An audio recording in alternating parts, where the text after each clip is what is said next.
Welcome into the latest edition of ESPN AFC. I'm Dan Thomas, joined by Shaka Hislop, Stevie Nicol, and if that wasn't enough, we welcome from the French capital, Frank Leboeuf joins us as well. Now, I know this isn't really what TV presenters should say, but if you're a Tottenham Hotspur fan, don't watch this show because this is going to be absolutely miserable. Because yesterday we reported that Eze looked like he'd be heading, of course, to Spurs. However, suggestions are in England now that over the last couple of hours, Arsenal have come in and hijacked the deal, and Eze could be heading to the Emirates and not the Tottenham Hotspur Stadium. Stevie, what a coup this is, isn't it, for Arsenal? Well, I'm not so sure about that. I would like to think that Eze's always known that there might be some sort of interest for Arsenal. I thought the problem for Arsenal was that they weren't sure they had enough money after all the money they've spent. But I'm pretty certain that Eze would have known that there was some interest in Arsenal. And having not known exactly, then he's going to go along with the Spurs thing. And for him, Stevie, this would have been a good move. This wasn't the answer I was expecting from you. Well, I thought we were going to say, yes, this is brilliant for Arsenal. This really puts them in the title race now. Well, I was coming... We're not just like, oh, I'll see, yeah. No, it is great for Arsenal. It is great for Arsenal, absolutely. Right, is this because it's bad for Liverpool? Shaka, this is great, isn't it, for Arsenal? Absolutely it is great for him. Absolutely it is. Thank you. Well, Right. hold on a second. You were coming from a Tottenham point of view. No, I was saying, what a coup this is for Arsenal was the point that I made, and then you went mumbling on about something. Well, you started off talking about Spurs. Yes, but then you've got to listen to the I was whole... coming from a Spurs angle. Look, Eleanor's right, you don't listen. Right. Well, Okay, probably I'll be honest, I'm not sure where to start. This is brilliant for Arsenal. It absolutely is. And listen, while Arsenal were linked with Eze earlier in the summer, it seemed as though, to Stevie's point, maybe Arsenal interest cooled because they spent a lot of money this summer as it is. And one thing Arsenal do is run their business well, so they kind of allowed Eze to get away, and then the Kai Havertz injury, and there is a need to fill. I think Eze adds to Arsenal in ways that I don't think anybody else on that roster does, just in terms of creativity, in terms of option, in that he can play on the left-hand side to balance Bukayo Saka, and all of a sudden Arsenal has real threat from both flanks. No disrespect to Martinelli and Trossard, but certainly I think Eze is a creative upgrade on that. He can also play through the middle if you want to drop Odegaard a little bit deeper, whatever it wants. It provides so much option for Mikel Arteta in terms of how he can line up. And I think, kind of given how close it was to leaving or signing for another club, as it happens, Spurs, just to make it all the more spicy. This is long overdue, but a good bit of business from Arsenal. That's the word, isn't it, Frank? Upgrade. Yes, it is, but you don't know what? I wonder, because Shaka alluded it. You know, when you have somebody like Eze, you have a possibility to have Eze. Yeah, do you go for it? 68 millions when you already have Martinelli, Eze, and some others like Madueke, for example, can play also on that side. I don't know why you really need him if it's not to also, on top of having another talented player, to upset Spurs. You know, I want to believe as well that it's a big amount of money to just upset your biggest enemy. But do you Frank, really what's need wrong Eze with everyone? to Well, win? You're just saying they're getting Eze because they can to annoy Spurs. That's ridiculous. We learned obviously that Kai Havertz is injured.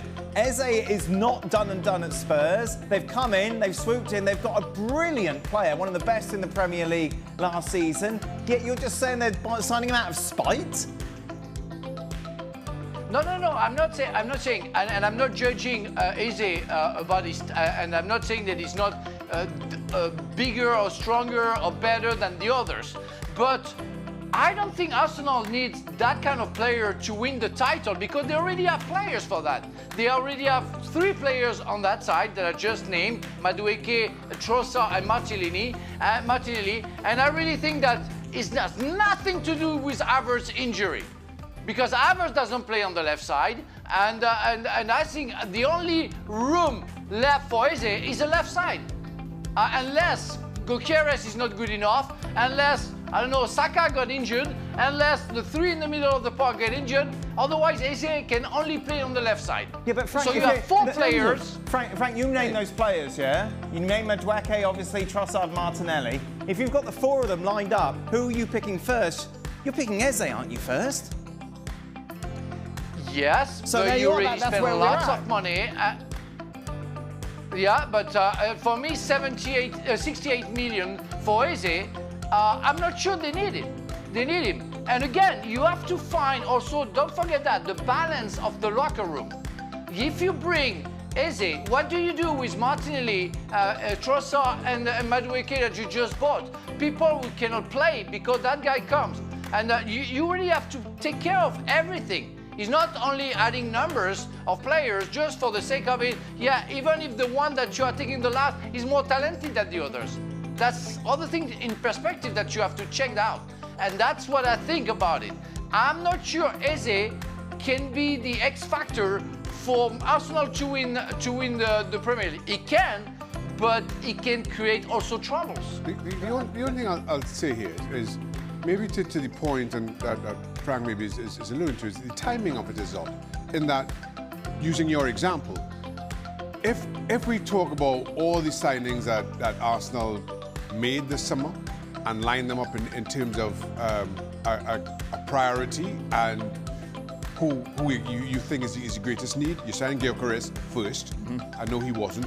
Arsenal were signing all kinds of players before him, but that's been a need that Arsenal has not addressed for many a year. So you do that first, and in my opinion, again, if you've got all your targets lined up, my second bit of business is Eze, and now we're not having this conversation about Madueke or anybody else. I just feel Eze is a better player than the lot, and you add to it. And it just feels kind of odd to the concern that's being expressed that we get to mid-August, a Kai Havertz injury, for Arsenal to sign probably the most talented, certainly midfielder in English football available this window. That's available, and so that for me is a kind of weird bit to this. But just in terms of talent, pound for pound, what Eze brings, I continue to believe that this is an outstanding signing. If you're Arsenal and you've got the money, this is a no-brainer for me. I mean, I get where Frank's coming from, but I think when you're signing somebody with his talent, that goes out the window. You know, you want to take the next step to win the Premier League, then signing Eze, and if you don't sign Eze and you're still relying on Trossard, Martinelli, whoever you want, Madueke, who even at Chelsea wasn't a regular starter, then that doesn't get you closer to the Premier League. Eze gets you closer to the Premier League. And when you were saying about the coup, that's kind of what threw me. I'm like, coup? I thought Arsenal was absolutely the destination for this guy. And you were talking about Spurs coming in, and I'm like, I don't see that. Stevie, we didn't pick it from the sky. He was going to Spurs. Spurs, according to reports, said don't deal with Palace, that he could play tomorrow in the Conference League playoffs, and after that he was going to be a Spurs player. There's a little sentence in football that everybody who's involved in it, it's never done until it's done. No, absolutely. Ever done until absolutely, it's done. but you're talking and as I'm if sat yesterday. I from the just sky. let me tell All you. of a sudden, Spurs. No, that was never going to happen. It was going to happen. He was going to be a Spurs player at the weekend. He said goodbye to everyone. Arsenal have come in. They've hijacked the deal. Well, and like me, if I didn't believe it then. All right. Well, I must be on an island then. Because as far as I was concerned, if Arsenal had the money, he was always going to end up at Arsenal. So I didn't believe what you were talking about. He wasn't always going to end up at Arsenal, but that's not the debate. Forget that. Right, the debate here is right. 100%, this makes them better. Absolutely. 100%. And what does it mean to the title now? Well, we knew it was going to be close, but Liverpool were clearly favourites, right? Yes. Because of last year and because of the signings. But with the signing of Eze, plus you look at, I know we talk about it's really early to tell and blah, blah, blah, but the truth is, it's going to take Liverpool a little time to get in the swing of things and be smooth and get everybody going in the same direction. So this absolutely makes Arsenal a little bit closer to Liverpool. So, yeah, if it was going to be tight before, it's absolutely going to go to the wire, 100%. Frank, what have you got to say? I just want to come back to the, if you have a chance to have Eze, this is not a brainer. I want to take the example of what happened last season to Real Madrid. If you have Mbappe, the possibility to have Mbappe, it's a no-brainer. We all agree. If you can have Mbappe, it's better. Was it better last season with Mbappe at Real Madrid? We won everything last season. They had Mbappe. He changed everything in the shape of the team. He put a little bit of tension in between the players, and we saw Real Madrid winning nothing. I suppose the counter-argument to that Frank, is that Arsenal have been finished second for the last 3 years. Real Madrid had won the Champions League, they'd won La Liga before Kylian Mbappe arrived. It's not as if Arsenal are all set sail and they're counting all their trophies they're winning every season. They're looking at someone that is going to make the difference, and that's what they believe Eze will do. I hope they're going to achieve that, but it doesn't mean they cannot finish third. You know what I mean? They finish second, they're going to finish third. Frank, but why do you hate understand Eze? what you're saying, but I don't. Just does he didn't give you his The shirt? problem is not Eze. It's not. No, the problem is not Eze. Of course, I love Eze. I love the player. You cannot even imagine. And if I can get Eze in my team, I will get him. But it's not a problem of Eze. It's the amount of players that you are getting in the same position and the tension you can create. Again, it's a balance. You have the perfect image of, oh, you get the best player and it's going to work. Frank, no, it's not working like that. Frank, the ones they've got have shown us that with those players, they're not going to win the Premier League. Those players that you're talking about have all had their chance. They've all had 2, maybe 3 seasons to get Arsenal over the line, and they haven't been able to do it. So when a guy like Eze becomes available Stevie, and you've got the money, absolutely you go and get him. That's why it's a Stevie, no-brainer. You are simplifying the conclusion of it. I mean, if Arsenal didn't win the Premier League last season, it's not because of Martinelli, Trossard, who I don't know, and those two who play on the left. And because Eze wasn't there, because they had Odegaard not in the right level, Saka was injured, they lost also players from injury like Gabriel. That's other things. And it's not because you have Eze on top of 3 other players that you're going to win the Premier League. So that's football, and we all know football. Yeah. That's the only thing I'm saying. To win the league or not win the league, it takes a lot of things. And to not win it, it takes certain pieces not to work. And you cannot argue that the left-hand side going forward for Arsenal last year did not work. All of those games they drew, all of those games they couldn't score goals was because Martinelli and Trossard and whoever else was playing on the left-hand side wasn't producing. So yeah, I agree that it's not just one thing. Well, it's not just. It's never just one thing. I thought they were just lacking strikers last season. We say that they didn't win the Championship, the Premier League, because they didn't have a striker. I didn't know it was Martinelli and Trossard's mistakes or fault.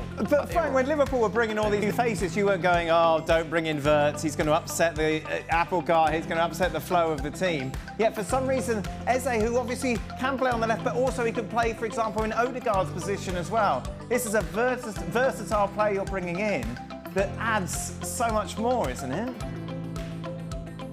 Yeah, no, I agree. And it's not because I would hate Eze or Arsenal. I'm not, and I have no problem with that, you know. No. Or I would love Liverpool. No, that's not the thing. Liverpool, they bought some players and they managed to deal. But I always said, you know, that when Liverpool they signed Wirtz, I don't know what you call him, or some others, they didn't pay attention to what's going on, what can go on in the middle of the park. Putting Slobozai on the bench or some others where the good players last season could be an issue. It's always something that I'm questioning. I'm not saying they're going to be wrong. I'm not saying that I am right, but it's something I'm questioning because that's the main thing, being able to balance the dressing room. Mourinho was the best at it at a certain time. He was the best at it. Even the substitute, they were happy to have Mourinho. So that was the key for him to the success. Your boy's a Spurs fan, Shaq. You must be happy. Not right now, no. You'd be so frustrated. Yeah, and you're absolutely right. And to all the conversation about Eze joining Arsenal and what that means or not, you have to look at Spurs. The other side of that same coin is Spurs and how they allowed this, and now the rumour, the speculation is that Crystal Palace wanted to keep him to play in this Europa League qualifier, Conference League qualifier thing on Thursday, which is fine. But if that's the agreement, then you sign that he's our player, but on the conclusion of that game, on the final whistle, you sign something, kind of preempting that. You don't just get it done in June. You just, but whichever way, you don't just sit back and say, okay, no problem. We'll just wait here. I mean, there are far too many examples in this game of players being snatched away from a prospective club at the last minute. I mean, it's amateurish from a very well-run football club. Now, there's a lot of things you can say about Spurs, about their lack of titles, about any number of things. The one thing you cannot is that Spurs is poorly run. But this is as amateur a mistake from them as you could see. Frank, as a famous man once said, it's not done until it's done. You can't even say it. Good. I was being nice to you. It was difficult to get out. Good luck. No. Good luck. Good luck. Good luck. Wait and see. And really, again, I wish Eze will make the difference, really. All right. Don't backtrack. 15 minutes, have a go. Do you know what it was when he was at Wembley? He went to speak to Nadem and not Frank. Oh, so that was it. Frank's ego very much bruised. That's it. I won the World Cup, don't you know?